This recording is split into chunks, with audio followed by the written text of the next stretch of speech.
Hello students, आज हम करने जा रहे हैं क्लास एट्थ का चैप्टर 4 3 क्वेश्चंस। तो चलिए स्टार्ट करते हैं इस चैप्टर की explanation. A thought came to the mind of a certain king. एक किंग के दिमाग में एक थॉट आया। He thought he would never fail in anything if he knew 3 things. उसने क्या सोचा कि वो कभी भी फेल नहीं होगा अगर उसे 3 थिंग्स के बारे में पता चल जाए, 3 चीज़ों के बारे में पता चल जाए।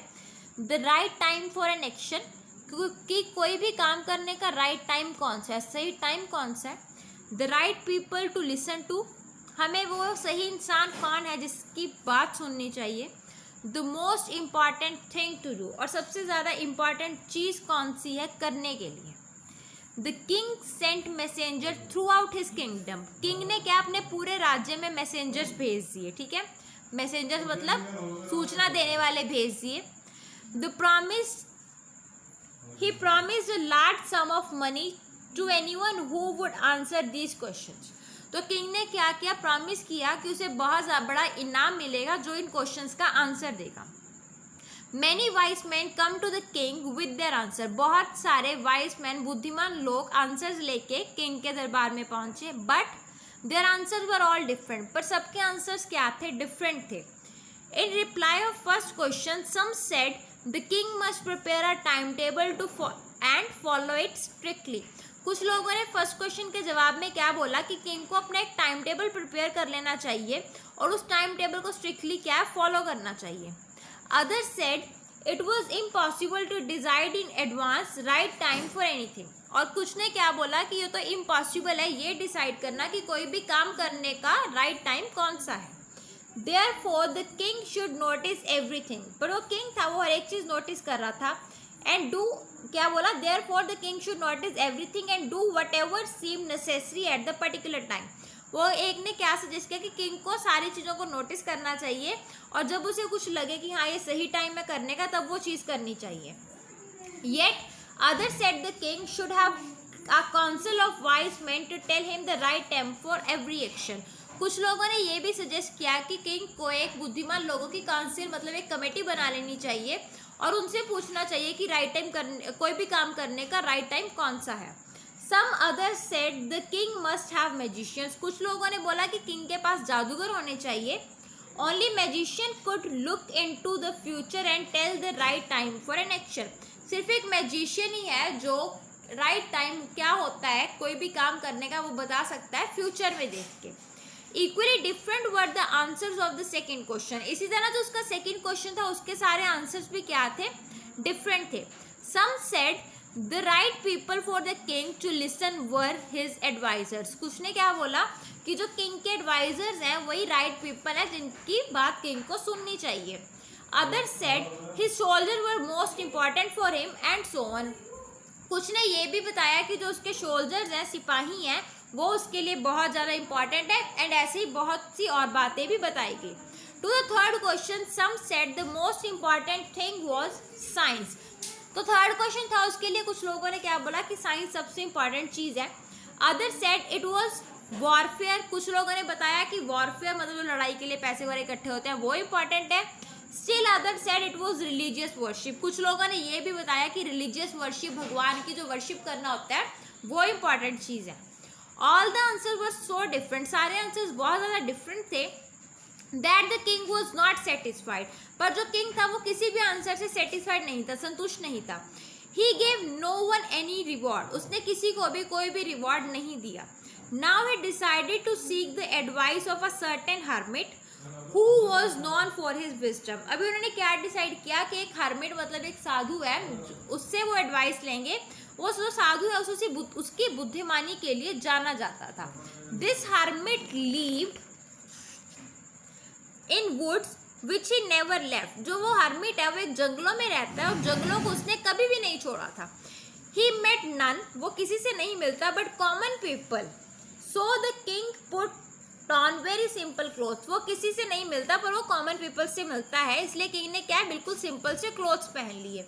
बिफोर रीचिंग द हर्मिट हट he got off his horse, जब वो हर्मिट की हट तक पहुंचा तब उसने क्या अपने जो हॉर्स है वो छोड़ दिए।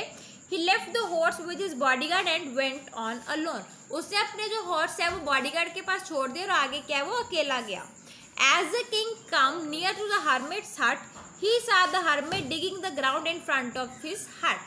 जब वो हर्मिट के हट के पास पहुंचा उसने देखा वो जो हर्मिट था वो वहाँ पे ग्राउंड डिग कर रहा था, मतलब जो जमीन थी उसकी हट के सामने उसे खोद रहा था. The hermit greeted the king and continued digging. Hermit ने किंग को ग्रीट किया, मतलब उसे विश की, और उसके बाद उसने फिर से डिगिंग करना स्टार्ट कर दिया. The hermit was old and weak. जो हर्मिट था वो क्या था, बूढ़ा था और कमजोर था. As he worked, he breathed heavily. जैसे जैसे वो काम कर रहा था वो बहुत मुश्किल सांस ले रहा था. The king went up to the hermit and said, जो किंग है वो फिर हर्मिट के पास पहुंचा और उसे जाकर बोला, O wise hermit, I have come to know from you the answer of 3 questions. कि वो बुद्धिमान हर्मिट, मैं आपके पास 3 क्वेश्चंस का आंसर लेने आया हूँ. How can I learn to do right thing at right time? कहता वो उसने फर्स्ट क्वेश्चन बोला कि मैं ये कैसे सीख सकता हूँ कि कौन से सही काम को किस सही समय पर करना है. Who are the most important people for me? सबसे important लोग कौन है मेरे लिए? And what affairs need my first attention? और ऐसे कौन से अफेयर्स, ऐसी कौन सी चीज़ें हैं जिन्हें मेरी फर्स्ट अटेंशन मिलनी चाहिए. The hermit listen to the king but said nothing. Hermit ने किंग की बात को वहाँ ध्यान से सुना पर कुछ बोला नहीं. He went off digging. वैसे ही वो वहाँ पे ज़मीन खोदता रहा.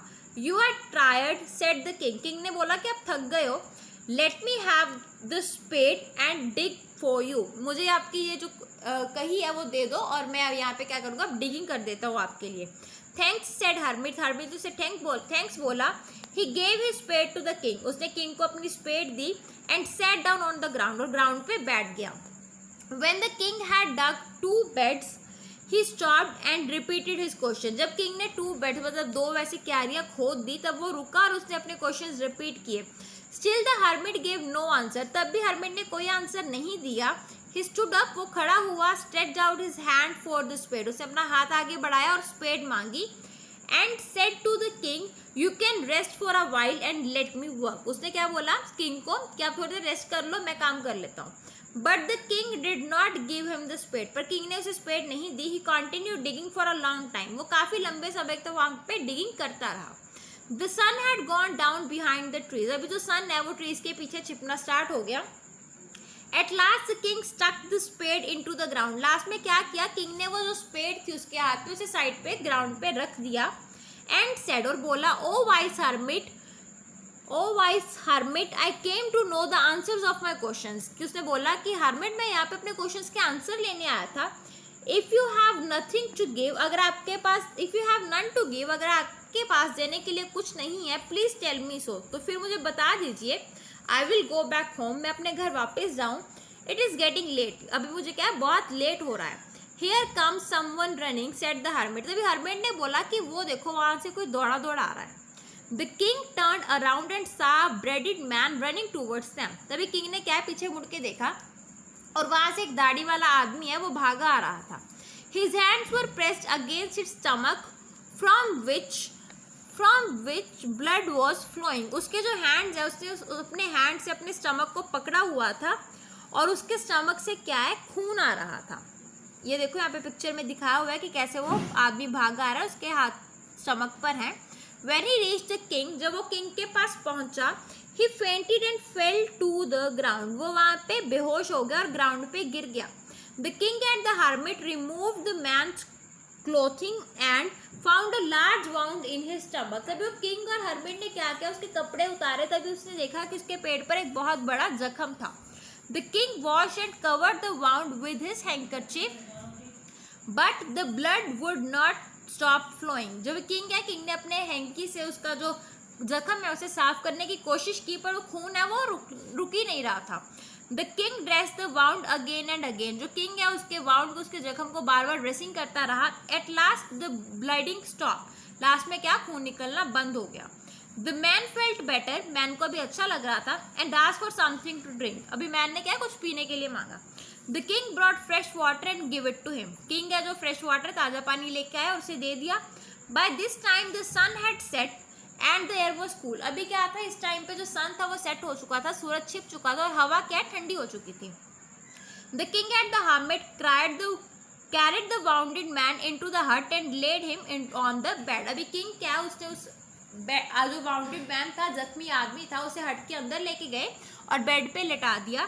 The man close his eyes and ले क्वाइट. वो आदमी क्या है, आंखें बंद करके आराम से सो गया. The king was feeling tired by the days digging. जो किंग है वो भी सारा दिन खोद के थक चुका था, ठीक है, वो बहुत टायर्ड, थका हुआ फील कर रहा था. He lay down on the floor and slept all night. वो वहां पे फ्लोर पे लेट गया और सो गया. When he awoke, he saw the bearded man looking at him. जब वो उठा तब उसने देखा कि वो जो दाढ़ी वाला आदमी था वो उसे देख रहा था. Forgive me, said the bearded man in his weak voice. वो जो bearded man था, दाढ़ी वाला आदमी था, उसने धीरे से बोला forgive me, मुझे माफ कर दो. I don't know you and there is nothing to forgive you for, said the king. तभी किंग ने बोला कि मैं तो तुम्हें जानता ही नहीं हूँ और ऐसी कोई बात ही नहीं है जिसके लिए मुझे तुम्हें माफ करना पड़े. You don't know me but I know you. तुम मुझे नहीं जानते पर मैं तुम्हें जानता हूँ, said the bearded man. उस दाढ़ी वाले आदमी ने बोला. I am an enemy of yours. मैं आपका एक दुश्मन हूँ. I had sworn to have revenge on you. मैं यहाँ पर आपसे बदला लेने आया था. Because you put my brother to death and seized our property. क्योंकि आपने क्या है, मेरे ब्रदर को मार दिया था और हमारी सारी जो प्रॉपर्टी है उसे हड़प लिया था. I knew you had come here. मैं जानता था कि आप यहाँ पे आ रहे हो.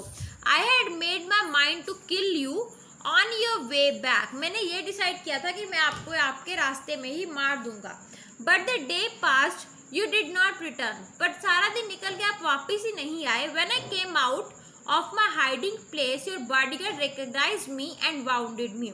जब मैं अपनी हाइडिंग प्लेस, मतलब जहाँ पे मैं छुपा हुआ था, जब मैं वहाँ से बाहर आया तब आपके बॉडीगार्ड्स ने मुझे पहचान लिया और मुझे जख्मी कर दिया.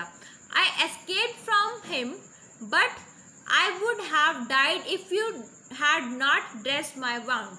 मैं वहाँ से तो बच के निकल गया पर अगर आप मुझे ड्रेसिंग ना करते, मेरी पट्टी ना करते तो शायद मैं मर जाता. I wish to kill you but you have saved my life. मैं आपको मारना चाहता था पर आपने मेरी लाइफ बचा ली. Now if I live, I will serve you as your most faithful servant. Please forgive me. अभी उसने क्या बोला कि अगर मैं जीऊँगा तो आपका बहुत फेथफुल, ईमानदार सर्वेंट बन के जीऊँगा, प्लीज़ मुझे माफ़ कर दीजिए. The king was very happy to have won an enemy so easily as a friend. King ये बात सुन के बहुत हैप्पी हुआ कि उसने एक दुश्मन को इतनी आसानी से अपना फ्रेंड बना लिया. He forgave him and said that he would send his own doctor to look after him. King ने उसे माफ कर दिया और बोला कि वो अपना डॉक्टर भेजेंगे उसे हेल्प करने के लिए, उसके इलाज करने के लिए. He also promised to give him back his property. उसने ये भी प्रॉमिस किया कि वो उसे उसकी सारी प्रॉपर्टी वापस कर देंगे. Leaving the wounded man, the king went out of the hut. वो wounded man को वहाँ पे छोड़ के किंग जो है हट से बाहर गया. He looked round for the hermit. और इधर उधर hermit को ढूंढने लगा. Before going back, he wished once more to ask the hermit for the answers of his question. King चाहता था कि वहां से जाने से पहले हर्मिट से एक बार फिर से अपने क्वेश्चंस का आंसर पूछ ले. The hermit was sowing seeds in the beds that had been dug the day before. जो हर्मिट था वो वहाँ पे क्या है, जो उन्होंने डगिंग की थी, वहाँ पे जो क्यारियाँ खोदी थी उसमें सीड्स डाल रहा था. The king went up to the hermit and said, "Oh wise hermit, for the last time I beg you to answer my questions." उसने क्या बोला कि मैं आपसे लास्ट बार विनती कर रहा हूँ कि आप मुझे मेरे क्वेश्चंस का आंसर दे दीजिए.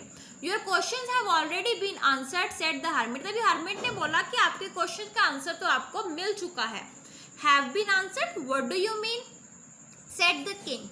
तभी किंग ने क्या बोला कि आंसर मिल चुका है, आप ये क्या कह रहे हो, आपका इससे क्या मतलब है. Yes, look here, replied the hermit. तभी hermit ने बोला कि हाँ, चलो अभी बात मेरी ध्यान से सुनो. If you had not helped me yesterday and had not dug these beds for me, you would have gone away. तो तभी वो क्या बोल रहा है, कहता है कि अगर तुमने कल मेरी हेल्प ना की होती और मेरे लिए क्यारियां ना खोदी होती तो तुम कल यहाँ से चले जाते. Then that man would have attacked you. तब जो ये आदमी है ये तुम पर हमला कर देता. So the most important time was when you were helping me and digging the beds for me. तो तुम्हारे लिए सबसे इम्पॉर्टेंट टाइम वो वाला टाइम था जब तुम मेरी हेल्प कर रहे थे और मेरे लिए ये क्यारियाँ खोद रहे थे. And I was the most important man at that time, और उस टाइम पे मैं कौन था तुम्हारे लिए, मोस्ट इम्पॉर्टेंट मैन था। To do me good was your most important business, और मेरे लिए अच्छा करना तुम्हारा सबसे इम्पॉर्टेंट क्या था, बिजनेस था, तुम्हारा सबसे इम्पॉर्टेंट काम था। Later when the man came running to us, उसके बाद जब वो आदमी है वो भागा भागा हमारे पास आया, the most important time was when you were nursing him, तब तुम्हारे लिए सबसे इम्पॉर्टेंट टाइम क्या था, उसकी नर्सिंग करना, उसकी ड्रेसिंग करना, ठीक है, उसका ख्याल रखना। If you had not dressed his wounds he would have died, अगर तुम उसके जख्मों को उस टाइम ड्रेसिंग ना करते तब वो मर जाता। You could not have won him as a friend, तो तुम उसे एक फ्रेंड की तरह ना जीत पाते। So he was the most important person at that time, तो उस टाइम पे वो पर्सन क्या था, तुम्हारे लिए मोस्ट इम्पॉर्टेंट पर्सन था। What you did for him was the most important business, और तुमने जो उसके लिए किया वो उस टाइम का सबसे इम्पॉर्टेंट तुम्हारा बिजनेस था।